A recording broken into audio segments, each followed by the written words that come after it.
Green. What's going on, guys? And welcome to the Cooler Head Podcast. We're here with your host, Adam, Bill, and me. What up, yo? What's going on? Bill's still doing with internet stuff. Yeah. I still live in a small pilgrim village in a historic museum, and I don't have internet yet. Well, you guys were at training together, right? Yep. Yes, sir. How far away was that? It's like an hour from my place. Which was how long? How far away for you, Adam? I want to say 4.5 hours. Bill's house. Oh, okay. Jiminy Christmas. Damn. Yeah, it's a little bit of time, man. It was fun. You ever see that movie, The Village, by M. Night Shyamalan? Shyamalan. Yeah. Yeah, or Shamalubalam. I don't know how you say his name. That's kind of what it's like right now for me. Is like I live in this village where we don't have electricity, we don't have internet. We all wear pilgrim clothes, and we eat salted, unflavored meat, and we do a lot of canning, and it's just real stupid. It's a real stupid time in my life right now. So you're basically Amish at this point. Pretty much, yeah. It's 2022, and I don't have internet at my house yet. I did ask your daughter, does she like the new house better or living in the hotel? And she said the hotel. What? Yeah, that's smart. Yeah, I don't. Oh, because I remember now because it has a pool. Oh. I'm like, well, I mean, it's like we got septic tanks here. It's close. But then she was telling me how there was some weird guy that sleeps in the stairs. Yeah, that's a true story. There was this. So this will segue into our topic of the day, which is how the industry that we all work in affects our kids. Yeah. On a side note, as I was transitioning from my old house to my new house wasn't quite done yet, and we had to live in a hotel for a month. And there was another family that apparently were living there too. They're, I don't know, I think they're gypsies, whatever they are, but they were living there. And they had these two weird kids that would just hang out like in the hallways all the time. And every day I would come home from work and there'd be this weird kid just hanging out on the stairs, playing on his phone, just looking all weird, like eating a Hot Pocket with his plate just sitting on the dirty ass stairs. This is a dirty ass hotel. And then I'd leave in the morning. He was there in the morning. He was there at night. I'd go out to my truck like later on in the night and just get something. He was just always there hanging out on the stairs because his family of, I don't know, I think there's 5 in his family. They all shared one hotel room. So that's why he was just a stair person. It was bizarre. It was off-putting and uncomfortable. I tried not to talk to him. I just pretended he wasn't even there. I'd just look right through him as I walked by with my nose in the air. So maybe they were waiting for their house to be done. No, I don't think that was the case. No, I had a feeling there were permanent residents. There was something else going on. Gotcha. Because I seen his mom and his dad, and I was like, you guys like my brother and sister. So I don't know. I think they're probably on the run from the law in Georgia where they got caught for incest or something. Who knows? The closest assumption I can make. But like I said, that does tie into our topic of the week, kids in the trades, and how our kids are affected and influenced by this. And I think I don't remember how this topic even came to be, but I think it was some sort of conversation one of us was having with the other person, and I was like, you know what? We never talk about this, like how our kids are affected by the trades. You know, like I know, Brett, you just recently went and picked up Maddie from Oklahoma last week. Yeah, so I drove up Friday. I was trying to get on conference calls all day, and that just didn't work because Oklahoma was desolate. And I ended up driving up there. It was 74 degrees when I left, and I went out to go get pump gas. I rented a car that had really good gas mileage, so I wouldn't have to. I hate stopping, so I had like 500 miles. So I was a couple miles outside of where I needed to be, and I realized like the place that she was at up towards Woodward is basically it's Tornado Alley, so the temperature just drops up there. So I got out to go pump gas. Now I'm wearing shorts and fucking sandals, and I was like, oh my god, oh my god. It was 38 degrees. The temperature had dropped, 30 degrees on my way up there, and I didn't notice it because the windows were up. So, like I said, I went up there, drove up there Saturday morning. I hadn't seen my daughter for probably about a month. She's been up there. I think it was about 4 months in total, and man, she looks freaking great. She absolutely looks great. And I don't mean that by, the fact that she just has hair and she has eyebrows, but the fact that like I mean, you guys seen some of the pictures I posted. I mean, she just looks generally happy. And I know part of that is, being happy about being home. And, I didn't think, honestly, I didn't think her being away, because I mean, you have, kids, brother and sister, usually two sisters, they're at each other's throats. They're always, yelling at each other, get out of my room, it's all that shit all the time. But you know what? Mhm. My daughter being away for so long really affected my middle one. Like, because, for years, since she's been born, she's always had her older sister there. You know what I mean? And it was amazing that I didn't think that was gonna affect her, and like you could see that it was like after a couple months, like it was like I said, Madeline's been away for I think a total of 5 months, but she just you could see it starting to affect her, and the same thing with Jake. Jake's 5, he's gonna be 6 this year. You could tell that it really affected them being away, and it's so good to see it now where they were on top of each other just playing and getting along, and it was really cool when she got back. Like, Oh, they were waiting at the front door. They, because we have this Life 360 app, which basically tells you, where you're at, where your kids are at and stuff. So they could see that I was driving up the road or whatever. So they're all fucking waiting for Maddie when we opened up the door, and it was awesome. It was so fucking. I'm so glad to have her home. She started school this week. We started to transition her easy. So like she went Thursday, Friday. She'll be off. I'm sorry. She goes back to school next week. So she'll have. She went for 2 days, had a 2-day break, and then she actually, when she was up at the ranch, she completed her biology class and I think one of her maths, one of her algebras, and so she's on the schedule for both of those. So now, I think she only has like 4 classes in total that she has to worry about. So now she's going to have less of a class load.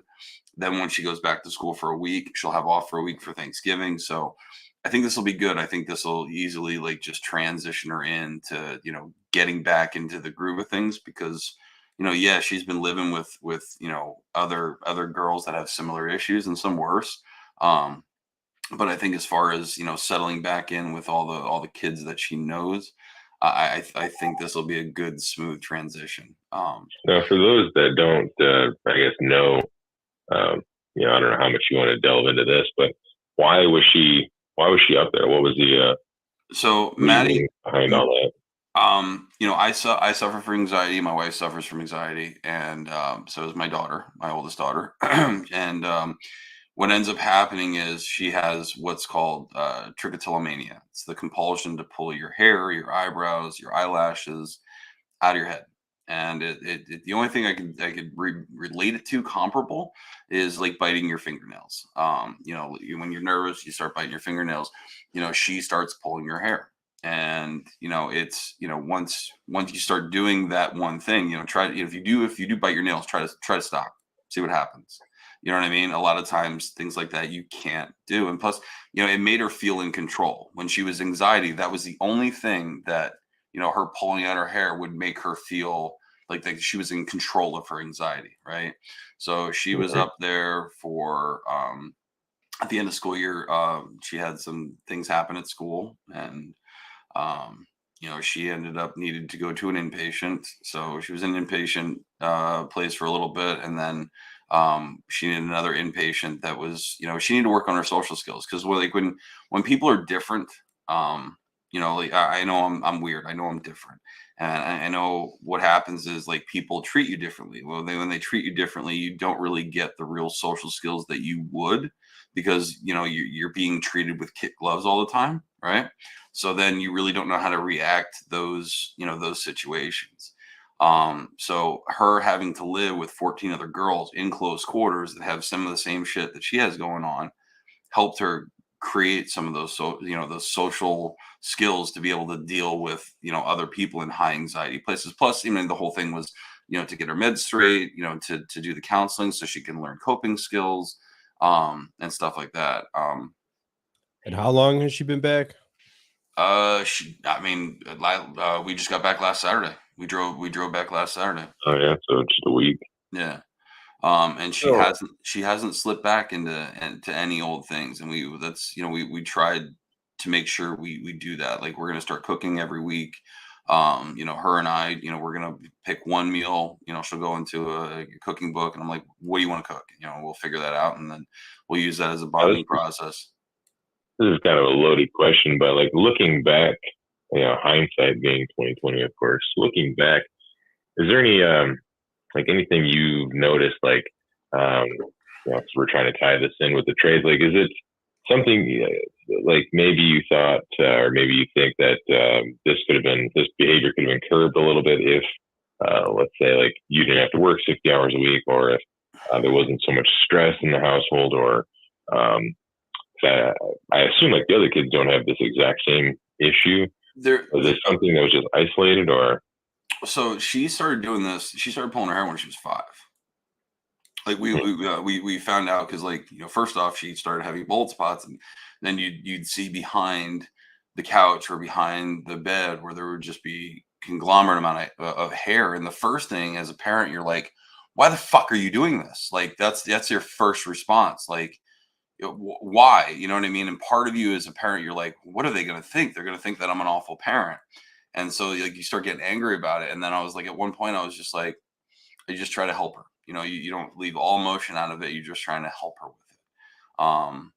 But my daughter is in this phase now where she's 8 and she likes to chew on her fingernails and her fingers to the point where sometimes her fingers will bleed. And that's my thought too. Like, why are you doing this? This is stupid. But there's some sort of underlying issue that we're trying to solve. Well, it could be, I do probably contribute to a lot of stress in the household. Like, because like I said, I always worked a lot. I always did make sure that my kids, and I do it now because I travel, right? So, but when Maddie was younger, I was always, why is Daddy leaving? It's because Daddy wants to make sure we have nicer things than he had growing up. Yes. It's not that Daddy doesn't love you. Not like Daddy's going on a fucking vacation. Daddy's trying to make sure that you have everything that you need. So, like, there was a time where I was up in Albany, New York, I think for almost 2 months. I'd come home on the weekends, but like I was gone week in and week out, week in and week out. You know what I mean? And that obviously didn't help. But like, you just got to figure other stuff out. Like, so we tried, putting Vaseline on her fingers.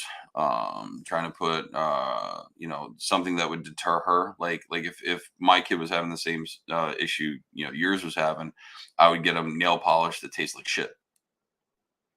You know what I mean? Because then they go to bite the nail, like, what the fuck, you know what I mean? And then not have that compulsion, just make it not appealing. But then again, you run the risk of, is this an anxiety thing? Is this an OCD thing? Like, I also know that I have OCD.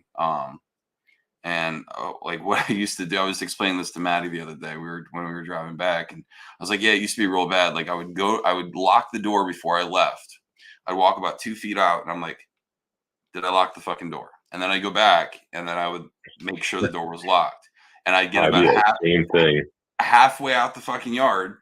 And then all of a sudden I'm like, am I sure it's locked?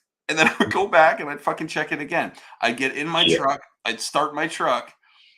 And I'm like, I know I fucking checked it. I know I checked it, but I'm like, is it really locked? So if it's an anxiety thing, like biting your nails or whatever, or OCD or whatever, if you put, bad tasting nail polish or whatever, it could just transfer into something else. Well, that's why I said, I was like, it could, you could take one anxiety stressor, the root of the problem.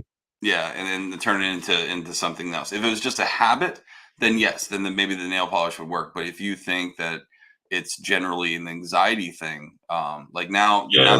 now that Maddie's back, so coincidentally, so the lady that she dealt with in middle school, like through being in special ed, she's in all regular classes. She has the special ed for the social skills. And so, this lady who she had formed a bond with had left the school district the year that Maddie left middle school, which would have been, last year. She just started high school this year.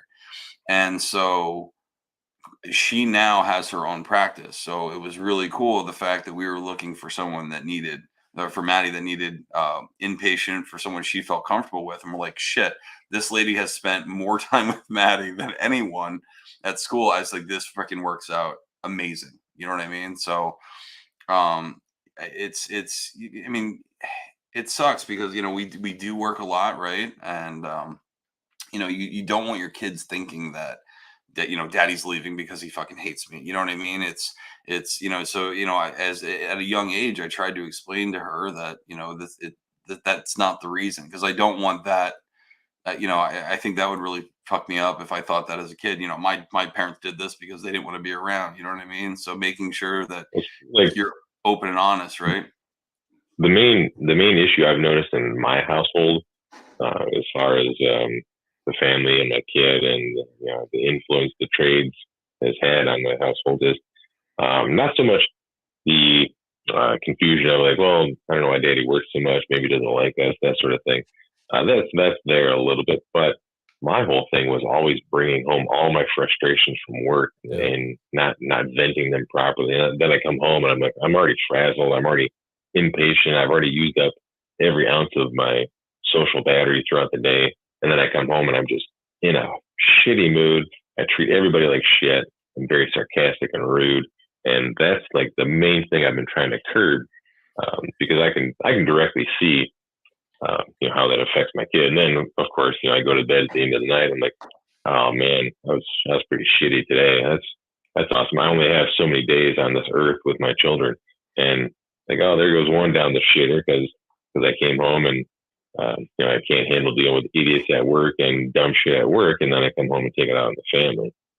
So you're not just taking it out on the family. Another thing is, like, me, a lot of times I'm working 6 or 7 days a week, and then when I am home, I'm so mentally and physically exhausted that I'm just not present. Oh yeah, You know what I mean? Like, my brain is just gone. It's like I'm gonna sit on my phone or whatever because I'm over everything. Like I'm that's done. another good aspect of it too. Overstimulated, where like you just can't take any more. Like, I get it, and you can't. I mean, we said this before. I mean, you only get 85% of the time that you're ever going to spend with your children is going to be the time between their 0 and 18, right?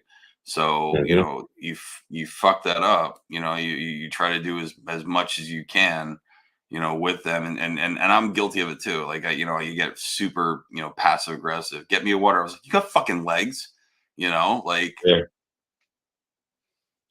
When it takes 2 seconds to do it. Like I don't talk to my biological father anymore because he's one of these guys that's, I don't know, he's always a victim. He never succeeds in everything, and it's never his fault. No motivation, that sort of guy. And I don't talk to him. But I remember specifically when I was a kid, he didn't make any effort to make me feel welcome around him when he was like doing projects in the garage. He was always yelling. He was always mean. A lot of the things that I see myself doing. And I often think to myself, when I'm old, I don't want my daughter to be like, when she's a young adult, I don't want her to think like, well, I could go visit my parents, or I could not, because really I got no desire to go see my dad because he's always mean and like that sort of thing. I don't want to fall into that category of, oh yeah, my kid doesn't come visit me anymore because I was a dick when she was younger. So were you in any sports or anything when like growing up? Yeah, I was in. I tried my hand at baseball, and I think I don't know if my dad ever came. I think maybe he went to one game or something like that, but never really like played catch or did the dad stuff. Never went and took me hunting or like all the other cool stuff that dads were doing with their kids. Yeah, I didn't get none of that. I'm kind of the same thing. I feel like I really have a lack of caring. I don't care about sports whatsoever now. Like, period. People are like, "What do you think about the Bears?" Blah blah blah. I'm like, I don't know. I don't care. Because Yeah. I think it's mainly because my dad was working so much that we didn't have like I didn't go through that thing with your dad where you're like talking about football and basketball and all the different sports, whatever. So like I never got into it. So people ask me about it now. It's like, yeah, I don't know, whatever. I will say, like, I do have an amazing stepdad, super cool guy, and he came into my life at somewhat of the young, tender age of, like, I don't even remember exactly, like 13, 14, kind of when I was like being a real dick, going through the teenage years, being a real dick to my mom. And like he came and he tried to, get me to do these things, take me hunting, do these cool outdoorsy things, like father son sorts of things. And at the time, I wasn't having it. But then I kind of matured a little bit. I'm like, yeah, this is kind of cool. But I kind of felt like the damage has already been done. I don't have a longing to do those things because it's already, it wasn't in my wheelhouse when I was younger. So like, yeah, I do enjoy it, but I can see now, like, had I had that in my life much, much younger, my outlook may have, been a little bit different. See, that's what I think, that like if you keep doing, like, I went through the same thing where my dad got kicked out when I was 5. So like I never went hunting, you know what I mean? I never, never had anyone behind me to do baseball or anything like that. And then I got, and I started doing football when I was like, 15, and then 16, I got a car and then got a job because I needed to make money. And so like, I never got to do that. And Adam, I'm in the same boat where like, it's not that you don't, you just really can't get into what your kids are doing. You know what I mean? Like I will go to Yeah, a it's so hard. baseball, you know what I mean? Like I don't, and I don't know shit about sports at all. Like I know basics. But I mean I can't tell if someone was fouled in fucking basketball.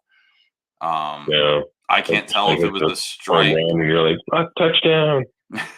Not that bad. But no, like I don't have that, bone in my body for that. You know what I mean? It was never, the seed was never planted for it, you know?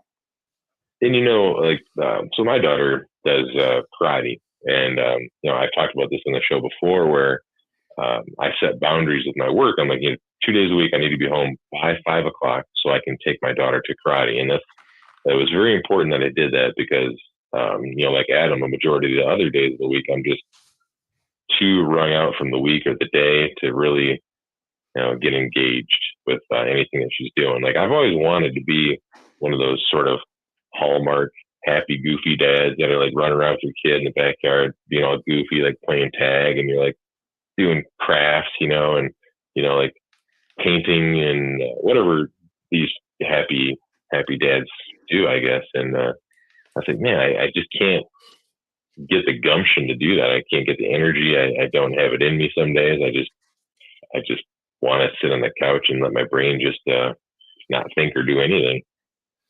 One thing I have to say is I'm trying to make an attempt now to go to all the activities that my kids are doing. It is hard because they have a lot of activities, but like, band, concerts. My son was in baseball, and then he was in football. And dude, like sports, it's rough. Like all the practices and all the games and everything, you're like, holy cow. And then like here's the thing. They're playing football or they're playing baseball, they're like not winning. They're like, okay, now we're going to the playoffs. Like, how are you going to the playoffs? You didn't win any games. And you're kind of like, oh man, I wish you guys would have lost all the games. So I didn't have to go to all these playoff games now. No. So Yeah, sorry. that's all right. My wife actually, so my Jake, my youngest, was in baseball, and my middle one was in softball. And my wife actually came to me the one day. She's like, "Hey, do you want to be a coach for Jake's baseball? They need a baseball coach." I'm like, "Nope. I throw like a girl. I don't know the rules of the sport." I was like, I can't, and I don't know when I'm going to be traveling. I was like, that's kind of fucked up. And then a week later, I talked to her. She's like, "Yeah, I'm now the baseball coach for the team. And like, it was really funny. Like the first day I went with her, and the look of horror on one of the boys' face when he realized that my that my wife was the actual coach. We got a girl for a coach. Oh So, man. but trying, Adam's right, man. It seems like, okay, one has practice this day. Like there's always something to do, which adds to the stressors, right? I mean, you're already bent and broken from just having to work all week. So like having to do making sure that you're home at a certain time so you can take them here, and it's every week for what 2-3 months usually. Hmm. Yep. So it I makes just you don't know. good. I don't know where some of these like these what I call like super dads. I don't know if it's just their different mentality or if they. I assume a few of them at least have like different sort of jobs and careers where maybe they can handle that better. They don't. They're not as influenced by their work environment. They don't take it home as much. But like going back to it again, like I come home some days and I'm just like I don't want to play. I don't want to even think about being like goofy and happy. I just want to it's 7 o'clock at night. I still got to do my chores when I get home. I just want to just veg out on the couch. But then, there's this little nagging voice in the back of my head that says like, well, you're not making memories with your kid. And when you go to bed tonight, that's one less day that you're going to have on this earth with your kid. So then I'm like, yeah, I should do something. And I always try to make an effort to at least do something, like whether it's reading her book at night or tucking her in, or sometimes, if I don't have a whole lot of time, I'll just lay in bed and we'll talk about her day. Mhm. So I try to engage in one positive activity every day. So I've realized that I can only be the happy, goofy dad on certain occasions. Mhm. It's just not part of my personality. But there's other things I can do. Instead of comparing myself to these Hallmark goofy dads like Chris Stevens probably is, and feeling guilty that I'm not this other person, like, I can just find my own path. And that's one of the things that I encourage everybody to do. Find your own path. There is a better way of being yourself. You don't need to be somebody else to be better at being, for example, a dad. Well, you think part of it is conditioning, right? So like my parents, my dad did copious amounts of cocaine, and my mom was an alcoholic, and I'm wondering if like if they would have been different if I would have been different. You know what I mean? Like being like having that want to be apart. So if you basically break the cycle, that's why I try to be as goofy as shit with my kids all the time. I went to a choir thing for my daughter. She was singing for Veterans Day on Friday, and I'm fucking with her the whole time, just looking all kinds of fucking stupid at her, just trying to make her laugh. She's like, stop. just Yeah, to get a just that's to get a rise out of her. that's what I want to do, but I often feel there's something about it where I just feel awkward in doing so. I think if I had to really take a deep dive in myself, I think one of the things that holds me back from being sort of goofy with her is like, well, if I open up this door, then when it comes time to open up the disciplinary door or I need to shape you into a good person sort of door, then it's going to fall short because like, oh no, you're always goofy with me. So therefore I'm not going to listen to you when you're being serious. So I don't know, I'm trying to find balance in that. So I will tell you, and maybe because you're monotone, but like if you Hmm. were, and I'm not, I'm just making a statement. So like if so they can tell typically when I'm pissed because my voice gets really deep. I get really loud. Like I'm usually really loud anyway because I'm fucking deaf, so I don't think I'm talking that loud. But I'm a crazy funny dad 99% of the time, but if you fuck up, I'm gonna yell and you're gonna know it. You know what I mean? And that's the decider. Sometimes they'll look at me at first to make sure that I'm not screwing around.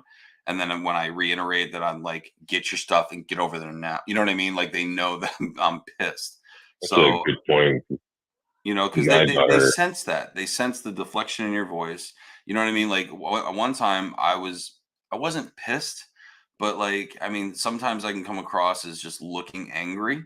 And because I talk loud, sometimes they think that I'm mad when I'm just like, when I tell them to do something, they'll start, they'll get upset. I'm like, I just want you to do it. I wasn't yelling. I was just reiterating how important this is. It's not funny dad time. It's make your fucking bedtime. Bring your clothing down time. Daddy needs to do laundry. Bring your stuff down. You know what I mean? See, my daughter always says that I'm yelling at her all the time. Yeah. And I get the same thing where if I talk loudly, people think that I'm yelling. So last week or the week before, this whole day, she's like, "Why are you always yelling at me?" And I wasn't even mad. I was just telling her, like, you got to do this. We got to clean your room. We got to clean the house up. We got to do this, this, and this before we can go do X, Y, and Z. And she was sort of throwing a tantrum of why am I yelling at her. So I decided to actually yell at her. And when I yell, it's very loud. It's scary. It scares me sometimes. And so I yelled the next thing I was going to say, whatever it was, and she jumped and then started crying. I was like, this is me yelling at you. Now you have a comparison. Now you know what it's like to be yelled at. So when I'm talking, that's not yelling. Yeah. And I don't know if that did any good or if it just scarred her more. I'm not sure yet. I don't know if I'm slightly hard of hearing or what, but my wife is always like getting on my case, like, what is your problem? Why are you, talking so loud? Like, she's acting like I'm yelling at her all the time. I'm like, I'm just talking, Mm-hmm. So. I think it's the tone or the deflection that you have. Maybe I think that's what I do as well. But for me, it's either I mumble in a monotone way because I don't have the energy or the gumption to really talk and I don't really want to, or I'm talking loudly because I don't know, tired of people saying what, or maybe I am partially angry, but I don't know. It's got to be something that I don't understand or see. No, I don't know. Like it's funny. Like I don't know. I guess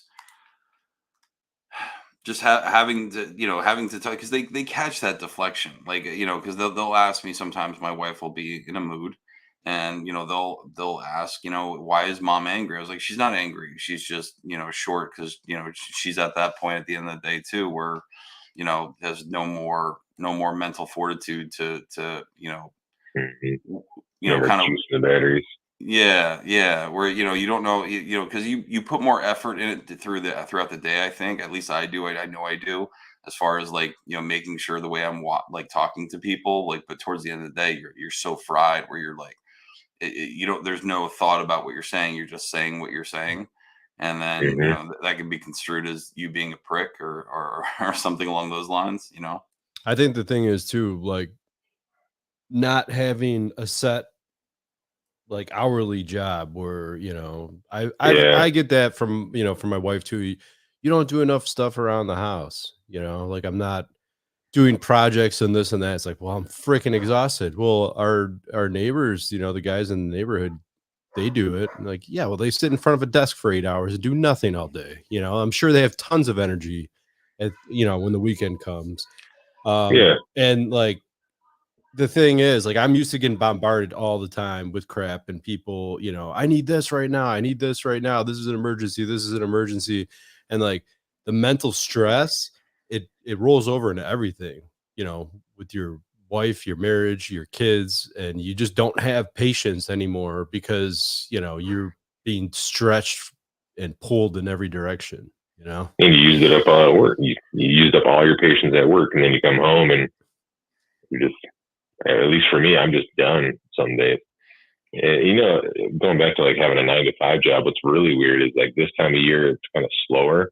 So there's like some weeks where I'll have 35, 40 hours and I'll get home and I'm, after a 7 or 8 hour day, I'm like, I don't know what do I do now? I don't know what to do. Do I play? Do I have fun?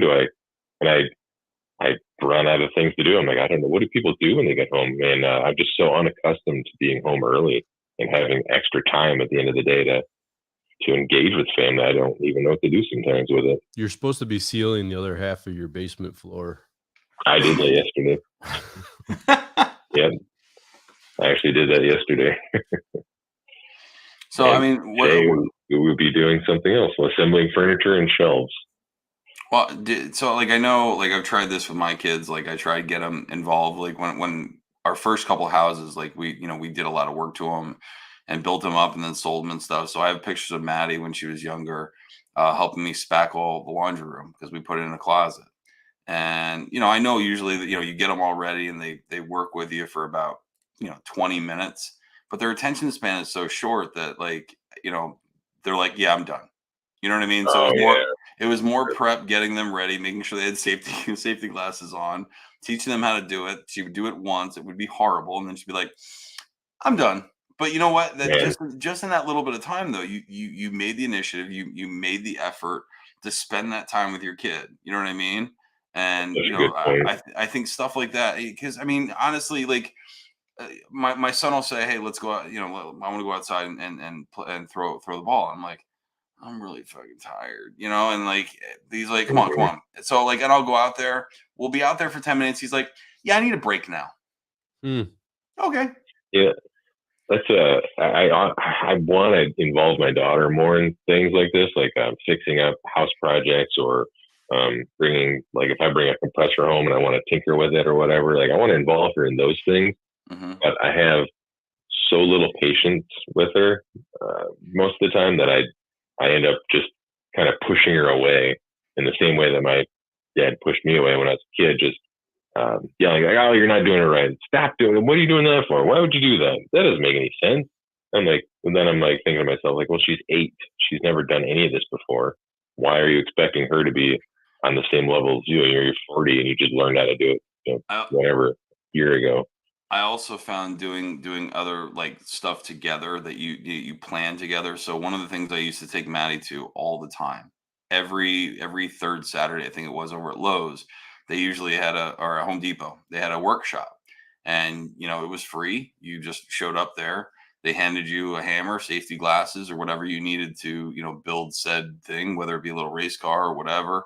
And that's what we would do every third, I think it was every third Sunday or third Saturday at Home Depot. We would go together and do these little projects, these little wood things, be a box or a car, or whatever, whatever it might be. But it was something that you did with her, I'm sorry, that I did with her. And then, that's something that she would remember, you know what I mean? So she's not going to remember, all the other stuff, daddy was gone, daddy was this, daddy made an effort when he was home. You know what I mean? And that's what, Yeah, if yeah, anything, that's what I want to try. I want, trying that effort. Cause like I said, a lot of times, you try to do something with them because, you just don't want to at that point, but they end up wanting to do something with you for a very short time and then they're done. Their attention span is tiny. So, and um, I think oftentimes in life, like we take the path of least resistance in most things that we do, and at least that's kind of the way I see it. Because when I come home from work and I'm already tired and stressed out and I don't want to do anything, the path of least resistance is to not do anything. The better path is to just sort of suck it up and realize, like, hey, you want to be a good dad or not? Because if you want to be a good dad, you need to suck it up. You need to go play for a little bit. You need to play Barbies. You need to have her let her paint your fingernails. You need to do these things. That's, you signed up for this. So you need to suck it up and do it. And I kind of feel like once I get into that attitude and start working on that, maybe it'll just grow into a habit and it'll be easier to do. I won't have to argue with myself or convince myself at that point to put so much extra effort into doing these things. so what do you think for both of you makes you not want to do those things with your kids? Yeah, perfect. Do you think it's sins of the father, like where your dad didn't do that shit with you, so you're like, well, why should I do that with them? I No. got a perfect, well, not a perfect answer, but I'll hog the mic again real quick. Um, I think partially that's it. And not having a good example growing up, and be like, wow, I want to be just like this, and instead I'm now what I don't want to be. I was given an example of what a good father shouldn't be. And later on, I was given a better example, but so now I'm trying to unlearn bad behaviors, relearn good behaviors. But also, I'm not one of these guys that I can come home and sort of like, hang my hat and forget all about work. Even if whatever it is, I can't just take my hat off and hang it up and be like, well, there's work. Work is now separate from family life. It's separate from home. I'm still thinking about work. I'm still maybe even getting phone calls from work. I still have the stress from the day carrying over. So if I could do better at separating that, I think that'd be another giant step. How about you, Adam? I think my biggest thing is I'm just exhausted. Like I'm literally all day, every day, even into the night, I'm getting people texting me about different jobs and this and that. And I have a general contractor calling me at 6 o'clock in the morning. So there's like never an end to it. So it's hard, That's one of the reasons why I'm kind of looking for a different path right now. Not saying I want to get out of HVAC, but yeah, I don't really get out of like owning your own business. Exactly. Managing somebody or going back into a truck or something. Yeah, I don't know. I don't know if I necessarily want to go back into a truck. I've been going on, run on full all cylinders, full speed for many years, and I don't know.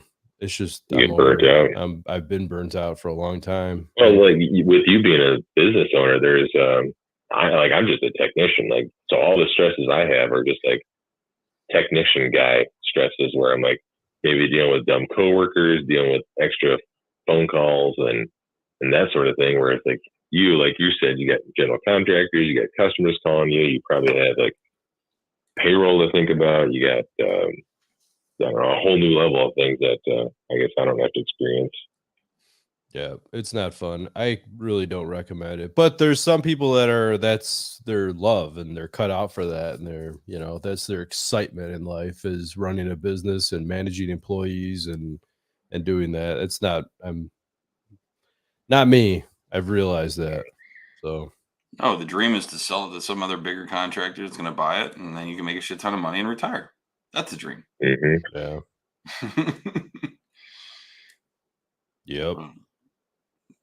No, it's tough though. Like you said, you're like, I'm now on the phone more. Like yesterday, my daughter, I picked her up from high school, and she got in the car. She's like, "What did you do all day?" And I tossed her my work phone. I was like, "Look at my fucking calendar." It was conference calls from 9:30 to like right before I had to pick her up till 3 o'clock. And like you said, after you get home, it's still, the shit still exists, where like there's still stuff to be done. And you're right, it's utterly exhausting. Like before, like being out in the field, it was fine, because like I had my alone time, you know what I mean? I was doing service calls, and headphones were on, listening to music all day long. And now, and you guys know I'm kind of an introvert, so like, too much stimulation for me, I shut down, have to go hide somewhere, until I gather my bearings back, and then I can be a part of the conversation again. But sometimes that's one thing I struggle with. I don't really technically blame it on my parents, like not being involved in stuff, because like you're ultimately your own person, right? Otherwise I'd be doing the same thing my parents are doing now, right?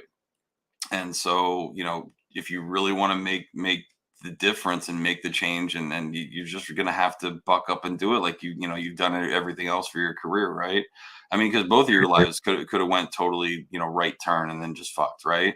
But you guys, went above and beyond, did what you had to do, and taking care of your family, being successful at what you do, right? So like at the end of the day, like we're problem solvers. So at least with me, and the problem is sometimes people don't realize that they have a problem, or that they are the problem. Luckily for me, I was able to realize that I am the problem, or I had a problem, however you want to say it. And I was like, all right, well, how can I fix this problem? And then once I realized, after trying for many years to fix it myself, and reading about things and trying to, do whatever I could, I really well, I can't really fix it myself. So that's where I realized I needed to work on myself, and I needed to get the tools to do that, which for me was like a life coach to help me understand some of the things that I needed to change, and also to make those changes. So I would give anybody out there who's listening, who I assume if they are listening, they do want to somehow better themselves, or they understand at the very least that some of these problems we're talking about are a part of their world. I would say first, work on yourself, figure out your problems, set goals, get motivated, find the tools you need to work on yourself, whether it's a self-help book, a life coach, a quick Google search, YouTube videos on meditation. Like there's so many different avenues you can take. You have to experiment and find what's best for you in your situation. And then also set boundaries at work. because if you don't, they will, or at least some places, they will run you into the ground and stress you out and suck all the life out of you, so you have nothing left to give your family when you get home at the end of the day. So those are the two big takeaways for me. I mean, you're talking about what you do with your kids. Yeah, have you realized this before and brought this up to your life coach? Like, what does he think that you could do to be better at, at what, you want to be a better father, right? Spending that time with your daughter, correct? Yeah. And this is actually like the main reason I decided to find a life coach, which, and also some health reasons too. But one of the main reasons for my mental health was the relationship that I have with my daughter. And the biggest thing that I'm working on, and the biggest thing that I've realized, is we all have these patterns. And for me, I would fall in these patterns of being rude and sarcastic with my daughter. And because I was tired, I was impatient, I was worn out from the day. And so I would fall into these patterns of, she would ask me a question, like, that's the stupidest thing I've ever heard. I've literally said this a million times to my 8-year-old daughter, 7, 6, 5, however old she was, because I try to be very real and honest, but sometimes you don't need to be that honest. And so the biggest thing is, my coach is working with me on is recognizing when you're about to sort of fall into that pattern, when you're about to like, oh, I can, now that I know it, like I can see it. Sometimes I can't stop it because it's just, feeling, it's emotion. It's a path you've been on a million times. So it's the path of least resistance at this point. But there's these things called pattern interrupts or interrupters. And so when you are aware and you like, oh shit, I can feel I'm falling into this pattern, I'm being rude, I'm being sarcastic again.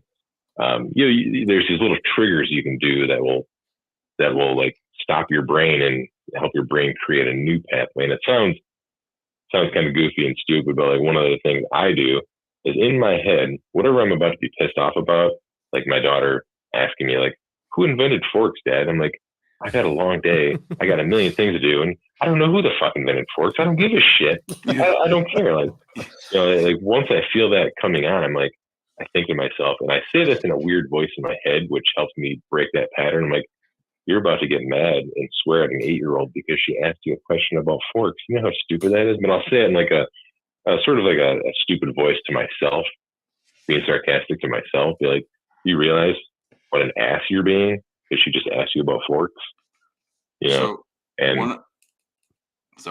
one of the things that's worked for me is so like my biggest fear is being like my parents, right? That's my whole driving force. I think that's why I'm successful at what I do, because I didn't want to fall into that. And just remembering that every time that you talk to your daughter, remember that my dad was such a shit dad. My dad was such a shit dad. Well, I don't want to be like that. I don't want to be like that. You know what I mean? So that's one thing. And maybe this is unsolicited advice, Bill, but I'm just, you don't seem like you like your father that much. So, relating that negative attitude that you're about to have with your daughter before it actually fucking happens might help you out. 100%. Yeah. And that's why I often think of like, I don't talk to my dad.